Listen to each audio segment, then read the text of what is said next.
Hi guys, welcome to Vaish I S. My name is Ishi and इस वाले video में हम पार्ट नंबर 2 करने वाले हैं, चैप्टर नंबर 4 का। क्लास 8 की हिस्ट्री एनसीईआरटी चल रही है गाइस। ओके, सो मैंने पिछले वाले वीडियो में मैंने आपको काफ़ी कुछ बता रखा था, जैसे कि Hunter gatherers, zoom cultivators, of course और भी सारी चीज़ें थी। हर्डर्स थे, ठीक है, कुछ सेटल कल्टिवेटर्स थे। मैंने बता रखा था कि फॉरेस्ट लॉज कैसे आए थे, उसका इम्पैक्ट क्या पड़ा था। जो ये ब्रिटिशर्स आए थे उनका इम्पैक्ट क्या पड़ा था हमारे ट्राइबल पीपल पे। मैंने आपको ये भी बताया था कि आपकी क्लास में सॉरी आपके बुक में फ्रंट पेज पे एक छोटी सी स्टोरी दे रखी है बिरसा मुंडा के बारे में। आज हम इसको इन डिटेल पढ़ेंगे, ठीक है। कुछ नहीं करना है, अगर आपको इस पीपीटी का स्क्रीनशॉट चाहिए, मैं कह रही हूँ मतलब कोई फ़ायदा है नहीं, बस इसको एज अ स्टोरी सुनते जाओ, ठीक है। 1895 में एक मैन थे जिसका नाम था बिरसा। वो झारखंड के छोटा नागपुर विलेज में उसके जो फॉरेस्ट थी ना, वहाँ पे घूमते रहा करते थे। बहुत सारे लोगों का ये मानना था कि उनके पास मिराकुलस पावर है, वो लोगों की बीमारियों को ठीक कर सकते हैं। वो जो उनके फूड ग्रेन्स हुआ करते हैं उनको वो मल्टीप्लाई कर सकते हैं, ठीक है। मतलब जो भी आपका चावल सॉरी धान गेहूँ वट जो भी, वो उनको डबल ट्रिपल कर सकते हैं, ओके। उसके बाद में बिरसा भी अपने आप को कहते थे कि हमें भगवान ने भेजा है आप लोगों की प्रॉब्लम को सॉल्व करने के लिए। जो ये डिकूज़ आए हैं, डिकूज़ मीन्स मैंने पिछले वाले वीडियो में मैंने बता रखा है कि ये डिकूज़ क्या होते हैं। जो भी प्लांटर्स आए थे यूरोप से, जो भी एक्सप्लॉइट कर रहे थे हमारे इंडियंस को या फिर हमारे ट्राइबल पीपल को, तो जो ट्राइबल पीपल थे ना, उनके लिए एक पर्टिकुलर सा वर्ड यूज़ किया उन लोगों ने, डिकूज़, ठीक है। उसका मतलब होता है आउटसाइडर। तो ये बिरसा ने कहा कि मुझे भगवान ने भेजा है आप लोगों की प्रॉब्लम सॉल्व करने के लिए, और जो ये आप स्लेवरी कर रहे हो ना आउटसाइडर की, डिकूज़ की, वो भी बंद करवाने के लिए। मीन्स आपकी सारी प्रॉब्लम सॉल्व करने के लिए भगवान ने मुझे भेजा है, ठीक है। बहुत सून क्या हुआ ना, बहुत सारे बिरसा के फॉलोअर्स आने लगे एंड बहुत सारे लोगों को ये बिलीव हो गया कि हाँ ये भगवान है, ठीक है, और ये हमारी प्रॉब्लम सॉल्व करने के लिए आया है। तो बिरसा क्या ये मुंडास की फैमिली से बिलोंग करते थे, मतलब मुंडास की फैमिली में इनका जन्म हुआ था। ट्राइबल ग्रुप है जो ये मुंडा है ना, मुंडा वो ट्राइबल ग्रुप होता है। छोटा नागपुर विलेज में एक ट्राइबल ग्रुप है, ठीक है। लेकिन थे तो ये मुंडास की फैमिली से, बट जिनके फॉलोअर्स थे ना, वो बहुत सारे अलग अलग ट्राइबल रीजन से थे, ट्राइबल ग्रुप से थे, ठीक है। जैसे कि संथल ट्राइब्स है, संथाल ट्राइब्स है, ओरियंस ट्राइब है, ठीक है। ऐसे बहुत सारे ट्राइब्स थे, ट्राइबल ग्रुप्स भी थे, कम्युनिटी भी थी। उन सब से इनके फॉलोअर्स आते थे, ठीक है। एंड जितने भी ये ग्रुप्स थे ना, जितने भी ट्राइब्स थे, सबके सब अनहैप्पी थे जस्ट बिकॉज ऑफ ब्रिटिशर्स की वो आ गए। उसके बाद हमारे सब कुछ उन लोगों ने सुख शांति सब बर्बाद कर दी। बिकॉज उनके आने के बाद से मैंने पिछले वाले वीडियो में मैंने बता रखा था कि कैसे कैसे इंपैक्ट पड़े हैं ट्राइब्स पे या फिर ट्राइबल पीपल पे। तो अब वहाँ से वो वाला वीडियो अगर नहीं देखा तो अब देख के वहाँ से पता लग जाएगा कि इन्होंने कैसे एक्सप्लॉइट करा है, ओके। उसके बाद मैंने बहुत पहले, आपको अगर याद होगा कुछ भी क्लास 7th और 6th कभी भी मैं पढ़वा रही होंगी, तो मैंने आपको बताया था कि जो ये ट्राइबल पीपल रहा करते थे वो किनशिप बॉन्ड में रहा करते थे। किनशिप मतलब उनके एंसेस्टर्स रहे होंगे, ठीक है। एक पर्टिकुलर एरिया होगा जहाँ पे उनके एंसेस्टर्स रहा करते होंगे, अब उसी ज़मीन पे वो लोग रह रहे हैं। एक ब्रदरहुड होता है ना, फ्रेटर्निटी समझते हो, उस वाले बॉन्ड में। मतलब ओवरऑल कुछ मत समझो, बस एक फैमिली की तरह वो लोग रहा करते थे, ये कहने का मतलब है, ठीक है।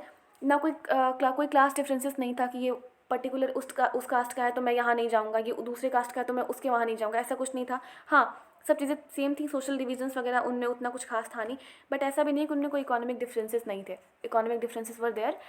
तो इसको ना थोड़ा सा इन डिटेल पढ़ने की कोशिश करते हैं बिरसा मुंडा के बारे में। सी, Birsa Munda was born in mid 1870। उनके जो पापा थे वो काफ़ी पुअर वगैरह हुआ करते थे। उनका जन्म मुंडास की फैमिली में हुआ, मैंने अभी बता रखा है। उनका जो पूरा बचपन बीता वो बोहुंडा का एक फॉरेस्ट था, ठीक है। वहाँ पे ही उनका पूरा बचपन बीता। शीप को ग्रेस किया करते थे, मतलब भेड़ वेड़ चराने वगैरह वो जाया करते थे। बांसुरी वगैरह बजाते थे, डांस वगैरह किया करते थे अपने लोकल एरिया में, ठीक है। क्योंकि इनका पूरा बचपन पॉवर्टी में बीता, गरीबी में बीता, तो उनके पापा जो थे वो उनको प्लेस टू प्लेस घूमना पड़ता था, मतलब इन सर्च ऑफ वर्क उनको जाना पड़ता था एक जगह से दूसरी जगह पर। As an adolescent, adolescent means जो 14 से लेकर के 18 ईयर्स के बीच में जो एज होता है ना, उसको कहते हैं ये, ठीक है। उस एज में ना इन्होंने बहुत सारे मुंडा अपराइजिंग की कहानियाँ सुन रखी थी, जो पास्ट में रियलिटी में जो एग्जिस्ट करते थे, वो मुंडा अपराइजिंग, उसके बारे में ना इन्होंने बहुत ही कहानियाँ सुन रखी थी। तो इन्होंने सुन रखा था, किससे सुन रखी थी? अपने लीडर से, उनके जो भी बड़े बुजुर्ग हुआ करते थे उनसे इन्होंने काफ़ी कहानियाँ सुन रखी थी। तो वो लोग कहते थे कि एक गोल्डन एज आएगा, मतलब वो लोग ऐसे सुनाते थे कि हम लोग ऐसा सोचते थे कि एक गोल्डन एज आएगा, जब ये अंग्रेज़ जब यहाँ से बाहर चले जाएंगे तो हमारा एक गोल्डन एज आएगा। जो ये दिकूज होते हैं, जो ये हमें परेशान करते हैं, जो ये हमें ऑप्रेस करके रखते हैं, सप्रेस करके रखते हैं, वो नहीं होगा। फिर हम सुख शांति से जिएंगे, जो हमारे लैंड राइट है वो हमें वापस मिल जाएंगे। बिकॉज हमने पहले भी बता रखा था कि लैंड राइट कैसे इनकी छीनी जाती थी। प्रोसेस तो बहुत लंबा है, लेकिन अगर इस ट्राइबल कम्युनिटी को देख करके बोला जाए तो फॉरेस्ट लॉज यहाँ पे काफ़ी अच्छा खासा अप्लाई होता है, क्योंकि फॉरेस्ट लॉज में इन लोगों ने ना रिजर्व फॉरेस्ट को, मान लेते हैं कोई एक पर्टिकुलर एरिया है, किसी ट्राइब वहाँ पे रहती है कोई ट्राइब, उस पूरे ट्राइब को जितना भी एरिया है ना, वो ट्राइबल एरिया, उन सब ने अंग्रेज़ों ने बोल दिया कि हाँ ये आएगा हमारे रिजर्व फॉरेस्ट में, तो कहाँ ही जाएंगे, उनके लैंड राइट तो ख़त्म हो रहा है ना। ठीक है, तो बाकी लैंड राइट को ख़त्म करने का काम तो बहुत सारे तरीक़ों से हुआ है, जैसे कि परमानेंट सेटलमेंट मैंने बता रखा था, रियोतवारी सेटलमेंट मैंने बता रखा था। ठीक है, लेकिन अगर हम ट्राइब की बात करें, ट्राइबल पीपल की बात करें, तो यहाँ पे फॉरेस्ट लॉज काफ़ी अप्लाई होता है। ओके, सो इन लोग का ये मतलब ये इन्होंने सुन रखा था कि अगर ये लोग चले जाएंगे तो हमारा एक ड्रीम था कि the vision of golden age, जैसे कि इस चैप्टर का भी नाम है, तो एक गोल्डन एज आएगा जहाँ पे सब सुख शांति से रहेंगे। ठीक है, काफ़ी इन लोगों ने सुन रखा था। उसके बाद में बिरसा जो थे वो लोकल मिशनरी स्कूल्स पे जाया करते थे। अब वहाँ पे ये देखो, एक चीज़ बताती हूँ, ये मैं नहीं कह रही हूँ, ये रियलिटी है। ठीक है, जो ये क्रिश्चियनिटी होती है ना, एट दैट टाइम के बारे में बता रही हूँ, अभी के बारे में मैं कुछ नहीं बता रही हूँ। इस्लाम और क्रिश्चियनिटी में ऐसा हुआ करता था उस टाइम पे कि ये कन्वर्जन का प्रोसेस हमेशा से ही चलता था उस टाइम पे। ठीक है, तो ये जो लोकल मिशनरी स्कूल्स हुआ करते थे ना, वो लोगों को क्रिश्चियनिटी में कन्वर्ट करने के लिए इन्फ्लुएंस किया करते थे। ठीक है, तो जब ये गए स्कूल में, लोकल मिशनरी स्कूल्स में जब ये गए तो उन्होंने वहाँ पे ये देखा, मतलब उन्होंने ऑब्जर्व किया कि यहाँ पे क्या ही पढ़ाया जा रहा है, यहाँ पे तो ये पढ़ाया जा रहा है कि अगर आप अपने रिलीजन को छोड़ करके हमारे क्रिश्चियनिटी में कन्वर्ट हो जाओगे तो आप किंगडम ऑफ हेवन बन जाओगे। ठीक है, उसके बाद आप जो भी आपके जो लैंड राइट वगैरह जो आपने खो दिए हैं ना, वो आपको वापस मिल जाएंगे। अगर आपने क्रिश्चियनिटी में कन्वर्ट हो गए, तो अगर आपने क्रिश्चियनिटी को अपना धर्म मान लिया तो आपके साथ सब अच्छा होगा। आप अपने बैड प्रैक्टिसेस को छोड़ दोगे तो फिर मतलब आपके साथ जो भी गंदा कुछ हुआ, जो भी बुरा कुछ हुआ है, वो सब वापस से सेटल हो जाएगा, आप बढ़िया वाली लाइफ जियोगे। बिरसा को लगा कि ये क्या चल रहा है यहाँ पे, ये ऐसा तो कुछ मतलब किसी किताब में लिखा नहीं है, ये लोग तो मतलब वो समझ गए थे कि ये गलत काम हो रहा है यहाँ पे। फिर उसके बाद में वो वैष्णव प्रीचर के पास भी गए। ठीक है, इन्हें लगा कि चलो ठीक है, ये तो मिशनरी स्कूल है, यहाँ पे हो सकता है कुछ वाहियात चीज़ें बता रखी हो, तो वो वैष्णव प्रीचर या फिर वैष्णव टीचर के पास गए। गाइज यहाँ पे टीचर नहीं, यहाँ पे प्रीचर होना चाहिए। जस्ट अ मिनट, आप इसको करेक्ट कर लेना। ठीक है, ये प्रीचर होना चाहिए यहाँ पे।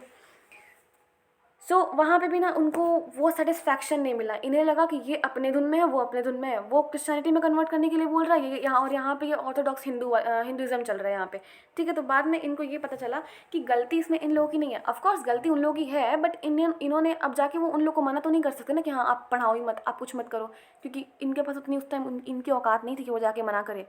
ठीक है, इसके बाद में इन्होंने ये ऑब्जर्व किया कि चलो ठीक है कोई नहीं, वो अपना काम करने दो, गलती कहीं ना कहीं हमारे में है। एंड ऑब्वियसली इन्होंने सही ऑब्जर्व किया था, ऐसा नहीं था कि बस दूसरों में गलतियाँ निकालते रहो, खुद पे ध्यान ही मत दो। तो इन्होंने ना सही ऑब्जर्व किया था कि जो ये गलती है ना, वो हमारी ट्राइबल सोसाइटी में है, उनके माइंडसेट में है, उनका जो थॉट प्रोसेस है वो अभी तक उतना ग्रो नहीं किया जैसा हमें चाहिए। बिकॉज देखो उन लोग का थॉट प्रोसेस कैसा है कि वो हमारे रिलीजन को छोड़ करके दूसरे में कन्वर्ट करवाने की कोशिश कर रहे हैं, और एक जो है वो ऑर्थोडॉक्स हिंदू है। ठीक है, ऐसा कुछ उन्होंने सोचा कि अगर हमें सर्वाइव करना है, अगर हमें अच्छे से रहना है, तो हमें जो हमारी ट्राइबल सोसाइटी है उनके थॉट प्रोसेस को, उनकी मेंटालिटी को हमें चेंज करना पड़ेगा। ओके, सो उन्होंने कहा कि आप शराब पीना छोड़ दो, अपने विलेज को क्लीन रखो, जो ये भूत चुड़ैल, जो ये विच क्राफ्ट वाली चीज़ें होती हैं, जो ये सुपरस्टिशंस होते हैं, अंधविश्वास होते हैं, ब्लैक मैजिक एंड ऑल, आप इन सब पे बिलीव करना बंद कर दो। सी थे तो बैकवर्ड ये लोग। ठीक है, हम ये नहीं कह रहे कि ब्रिटिशर्स नहीं आते तो हम हमेशा ही बैकवर्ड रहते, बट अगर देखा जाए रियलिटी तो ये उतने एडवांस थे नहीं, बिकॉज सुपरस्टिशन पे कौन बिलीव करता है, आज भी बहुत लोग करते हैं। सो उसके बाद में इन्होंने बहुत सारी चीज़ों को क्रिटिसाइज़ किया। उसके बाद ऐसा नहीं था कि इन्होंने बस हमारी अपनी सोसाइटी को ही, सॉरी मिशनरी स्कूल्स को ही क्रिटिसाइज़ किया। इन्होंने ऐसा नहीं था कि बस वैष्णव प्रीचर को ही क्रिटिसाइज़ किया। इन्होंने जो हिंदू लैंडलॉर्ड हुआ करते थे ना, जो मनी लेंडर्स हुआ करते थे, जो ज़मींदार हुआ करते थे, सबको क्रिटिसाइज़ किया था। एंड इन्होंने कहा था कि अगर ये रहेंगे तो हम लोग सर्वाइव नहीं कर पाएंगे, ये जाएंगे तभी हमारा जो मुंडा वे ऑफ लाइफ है वो हमारा एग्जिस्ट करेगा, और तभी हमारा जो रियल ट्राइबल सोसाइटी है वो सर्वाइव कर पाएगी। 1895 में इनके जो फॉलोअर्स थे ना, इन्होंने अपने फॉलोअर्स को कलेक्ट करना शुरू कर दिया था, जस्ट बिकॉज कि इनको अपना जो ग्लोरियस पास्ट था वो वापस चाहिए था इनको। एंड उन्होंने वैसे इन्फ्लुएंस किया कि अगर आपको अपना पास्ट चाहिए तो आपको बेसिकली कुछ करना पड़ेगा, हमारा साथ देना पड़ेगा। जो मैं कह रहा हूँ आप हमारी बात मानिए, बिकॉज भगवान ने हमें भेजा है आपकी प्रॉब्लम्स को दूर करने के लिए। ओके, इन्होंने अपने आप को ऐसा पोर्ट्रे किया था। तो इन्होंने कहा था कि आप लोग बात करते थे गोल्डन एज की, ठीक है, वो आएगा द एज। अच्छा, गोल्डन एज का मतलब क्या होता है ना, सतयुग, द एज ऑफ ट्रुथ। ऐसा मतलब एक पर्टिकुलर ये वर्ड दिया है, गोल्डन एज का मतलब होता है इन द पास्ट, सतयुग उसका मतलब होता है द एज ऑफ ट्रुथ। तो इन्होंने कहा कि अगर आपको सच में वो वाला एज चाहिए तो आप लोग को थोड़ा सा तो कोऑपरेट करना पड़ेगा ना, आप लोग सुपरस्टिशन पे बिलीव करना बंद कर दो। इफ़ आपको याद होगा तो मैंने क्लास 6 की एनसीईआरटी जब मैं करवा रही थी तो उसमें मैंने बताया था अशोका धम्मा के बारे में, इफ़ किसी को भी याद होगा तो कुछ कुछ जो थॉट प्रोसेस थी ना, जैसे कि ऑनेस्टी, सबका रिस्पेक्ट, सबकी रिस्पेक्ट करो, ठीक है, झूठ मत बोलो एंड ऑल, एंड कभी क्वारल मत करो, लड़ाई झगड़ा मत करो। तो ये कुछ कुछ पॉइंट थी जो बिरसा मुंडा की अशोका के धम्मा से मिलती थी। मैं ये नहीं कह रही हूँ कि इन्होंने वहाँ से लिया था, बट हाँ कुछ कुछ सिमिलैरिटीज़ थी दोनों में, ठीक है। तो इन्होंने बस अच्छे अच्छे काम करने को बोले। इन्होंने कहा कि आपके पास अपना एरिया है, आप उसमें अपना खेती करो, खाओ पियो, मस्त रहो, किसी को परेशान वगैरह मत करो, लड़ाई झगड़ा मत करो, बाकी सब बढ़िया होगा, ठीक है। इसके बाद में जैसे ही ये मूवमेंट स्प्रेड हुआ, इसको ना बिरसा मूवमेंट के नाम से ये लोग जानते हैं लोग, ठीक है। तो जैसे ये मूवमेंट स्प्रेड हुआ तो अंग्रेज़ों को समझ में आया कि यार अब इसका मूवमेंट तो ये पॉलिटिकल एम बनता जा रहा है, पॉलिटिकल मूवमेंट का रूप ले लेगा ये तो आगे जाके, फिर उसके बाद हम लोग कहाँ ही सर्वाइव कर पाएंगे। तो एंड एट दैट टाइम ना इन लोग को ये समझ में आ गया था कि जो ब्रिटिशर्स की जो लैंड पॉलिसी है ना, वो हमारे ट्रेडिशनल लैंड सिस्टम को डिस्ट्रॉय कर रही है। और उधर ब्रिटेन वालों को लग रहा था कि अगर ये लोग हमारे मनी लेंडर, लैंडलॉर्ड, ये जो क्रिश्चियन मिशनरीज स्कूल्स हैं, अगर ये लोग उनको ही हटा देंगे तो फिर तो ये आ जाएगा मुंडा राज, और जब मुंडा राज आ जाएगा तो हम कुछ कर पाएंगे है नहीं, ठीक है। फिर तो वही होगा ना कि Birsa Munda at the head, वो हेड पे है। तो ये बात ना ब्रिटेन को पसंद नहीं आ रही थी, मेनली ब्रिटिशर्स को पसंद नहीं आ रही थी, ठीक है। तो उसके बाद में इन्होंने ना 1895 में जेल में डाल दिया, किसको, बिरसा को अरेस्ट करके इनको जेल में डाल दिया। फिर उसके बाद में ये 1897 में रिलीज़ हो गया, इनको छोड़ दिया गया। उसके बाद में फिर से ये इन्होंने अपना वही काम करना शुरू किया। इसके बाद उन्होंने जो ये दिकूस थे ना और जो बाकी के यूरोपियंस थे उसको उनको हटाने के लिए और लोगों को इन्फ्लुएंस करने के लिए कि हाँ ये दिकूज हैं, जितने भी यूरोपियंस हैं ये और जितने भी प्लांटर्स वगैरह आए हैं वो बाहरी इंसान हैं, हमारे अपने नहीं हैं।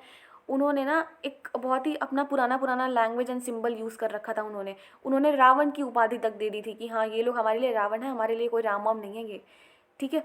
उसके बाद में आप देखोगे कि जो लोकल पीपल्स थे ना, जो भी उनके फॉलोअर्स थे, उन्होंने पुलिस स्टेशंस वगैरह जितने भी थी, जो भी यूरोपियन पावर में आती थी, चर्चेस वगैरह जितने भी थे, सब में अटैक किया, ठीक है। जितने भी मनी लेंडर की प्रॉपर्टी थी उस पर रेड डाला इन लोगों ने।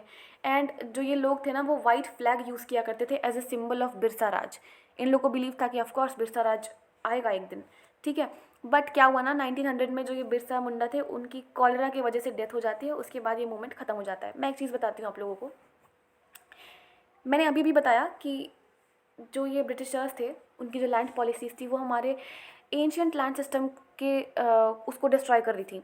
जितने भी उसके हेरिटेज थे, कल्चर जो भी था, सबको डिस्ट्रॉय कर रही थी। Let me tell you one thing very clearly, क्या था ना, ब्रिटिशर्स ने हमारे इंडिया में आकर जो कुछ भी किया, हाँ करा तो वाहियाती है, उसका तो कोई जवाब ही नहीं है, वो कुछ अच्छा नहीं किया उन लोगों ने।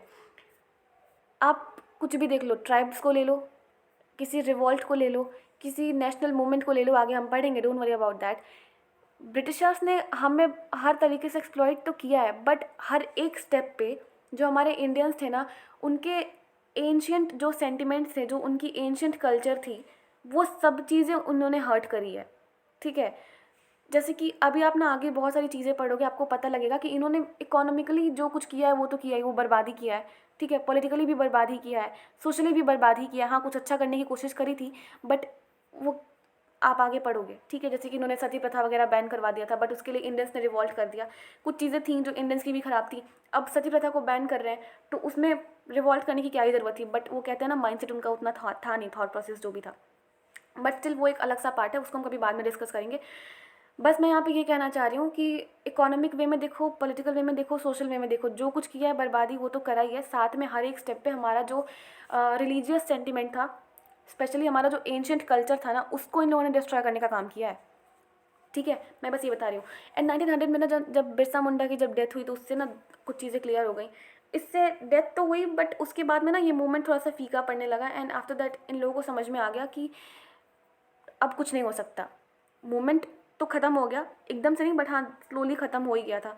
बट उससे ना एक चीज़ समझ के आई कि अगर ये लोग ऐसा दोबारा से करें, अगर ये ट्राइबल पीपल एक साथ इकट्ठे आ जाते हैं तो इनको कोई रोक नहीं पाएगा इस जो कॉलोनियल रूल है ना उसके अगेंस्ट में लड़ाई करने पे। हाँ इन लोगों ने कम्प्लीटली उसको हटा तो नहीं पाए, बट अपनी आइडेंटिटी इन्होंने बचा ली। ओके, सो यहाँ पे गाइस ये वाला चैप्टर ख़त्म होता है। And let me tell you one thing, कुछ इंपॉर्टेंट सा इन्फॉर्मेशन, ये मैप पढ़ लेना एक बार, मतलब देख लेना, प्रैक्टिस भी कर लेना आप लोग एक बार। और जो एनसीईआरटी में ना जो छोटे छोटे बॉक्स में दे रखा होता है, आप प्लीज़ उसको स्किप मत किया करना, बिकॉज ये गलती सारे स्टूडेंट करते हैं, आप मत करना। एंड ऑफकोर्स जो भी एस्पिरेंट सीरियस होकर के यूपीएससी की प्रिपरेशन करना चाहते हैं, वो यहाँ पे दिया गया व्हाट्सएप नंबर पर हमारे वाइस सर को कॉन्टैक्ट कर सकते हैं। नो मैटर वॉट, आपको अटैम्प्ट कब देना है, 10 साल बाद देना है, ये 23 वाला देना है, जब भी देना है, जस्ट एक बार इस व्हाट्सएप नंबर पर आप सर को कॉन्टैक्ट कर लो, पर्सनल मेंटरशिप ही दी जाएगी, डोंट वरी अबाउट दैट। सो यहाँ पे चैप्टर खत्म होता है। नेक्स्ट वाला मेरा फेवरेट चैप्टर है, ऑफकोर्स जितने भी हिस्ट्री के स्टूडेंट रहे होंगे उनका भी फेवरेट चैप्टर होगा, द रिवॉल्ट ऑफ 1857। ये हम डिस्कस करेंगे नेक्स्ट चैप्टर में। So have a good day ahead, take care, bye.